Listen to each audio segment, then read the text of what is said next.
3 minutes తాజా ఖబర్. మధ్యప్రదేశ్లోని జబల్పూర్లో జరిగిన పడవ ప్రమాదంలో హృదయ విదారక దృశ్యం ఆవిష్కృతమైంది. గురువారం జరిగిన ఈ దుర్ఘటనలో మృతుల సంఖ్య 9కి చేరగా శుక్రవారం సహాయక బృందాలు వెలికితీసిన ఓ తల్లి, ఆమె 4 ఏళ్ల కుమారుడి మృతదేహాలు అందరినీ కంటతడి పెట్టించాయి. Mega power star Ram Charan, దర్శకుడు బుచ్చిబాబు సానా కాంబినేషన్లో ఎంతో ప్రతిష్టాత్మకంగా తెరకెక్కుతున్న చిత్రం పెద్ది. రోజురోజుకు అంచనాలు పెంచుతున్న ఈ సినిమా విడుదలపై నెలకొన్న సస్పెన్స్ కు నేటితో తెరపడే అవకాశం ఉంది. అమెరికా అధ్యక్షుడు డొనాల్డ్ ట్రంప్ పై జరిగిన హత్యాయత్నం కేసులో కీలక పరిణామం చోటు చేసుకుంది. ఈ ఘటనకు సంబంధించిన ఒక వీడియోను యుఎస్ ఫెడరల్ ప్రాసిక్యూటర్లు గురువారం విడుదల చేశారు. IPL 2026లో భాగంగా Gujarat Titans, royal Challengers Bengaluru మధ్య గత రాత్రి జరిగిన మ్యాచ్లో నాటకీయ పరిణామాలు చోటు చేసుకున్నాయి. అంపైర్ ఇచ్చిన వివాదాస్పద అవుట్పై RCB star batter Virat Kohli తీవ్ర అసహనం వ్యక్తం చేస్తూ ఫీల్డ్ అంపైర్తో వాగ్వాదానికి దిగాడు. అంతర్జాతీయంగా ముడి చమురు ధరలు బ్యారెల్కు $126 చేరడంతో భారత్, పాకిస్తాన్ దేశాల ఆర్థిక సామర్థ్యాల మధ్య ఉన్న వ్యత్యాసం మరోసారి స్పష్టంగా బయటపడింది.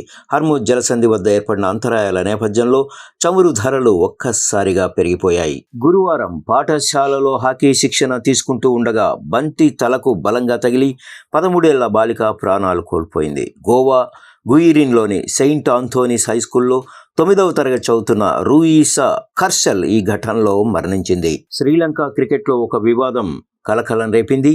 తాము బస చేసిన హోటల్లో మహిళలు స్నానం చేస్తుండగా రహస్యంగా వీడియోలు తీశారనే ఆరోపణలపై శ్రీలంక అండర్-19 పురుషుల టీంకు చెందిన 2 క్రికెటర్లను పోలీసులు అరెస్ట్ చేశారు. ప్రముఖ నటుడు ఆర్ మాధవన్ తన నటనకు గోల్ఫ్ ఆటకు మధ్య లోతైన సంబంధం గురించి ఆసక్తికర విషయాలు పంచుకున్నారు. గోల్ఫ్ తనను నటుడిగా ఎలా తీర్చిదిద్దిందో, ముఖ్యంగా బహిరంగ ప్రదేశాల్లో షూటింగ్ చేస్తున్నప్పుడు ఏకాగ్రతను ఎలా నింపుకోవాలో నేర్పిందని ఆయన తెలియజేశారు. ఆంధ్రప్రదేశ్ సీఎం చంద్రబాబు నాయుడు తిమ్మరాజుపల్లి టీవీ చిత్ర యూనిట్ను అభినందించారు. ఈ చిత్ర దర్శకుడు మునిరాజు నేతృత్వంలోని బృందం గురువారం ఉండవల్లిలో ముఖ్యమంత్రిని మర్యాదపూర్వకంగా కలిసింది. ఈ సందర్భంగా చిత్ర బృందం సాధించిన విజయం పట్ల చంద్రబాబు హర్షం వ్యక్తం చేసి వారికి ప్రశంసలు తెలిపారు. కర్ణాటకలో సంచలనం సృష్టించిన బీజేపీ యువమోర్చా నేత వెంకటేష్ కురుబర హత్య కేసులో స్థానిక కోర్టు కీలక తీర్పు ఇచ్చింది.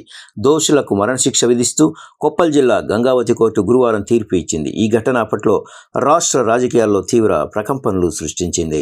నగర శివార్లలో అత్యంత అమానవీయ ఘటన చోటు చేసుకుంది. ఖరీదైన సైబీరియన్ హస్కీ జాతికి చెందిన సుమారు 30 నుంచి 40 శునకాలను గుర్తు తెలియని వ్యక్తులు రోడ్డుపై వదిలేసి వెళ్లారు.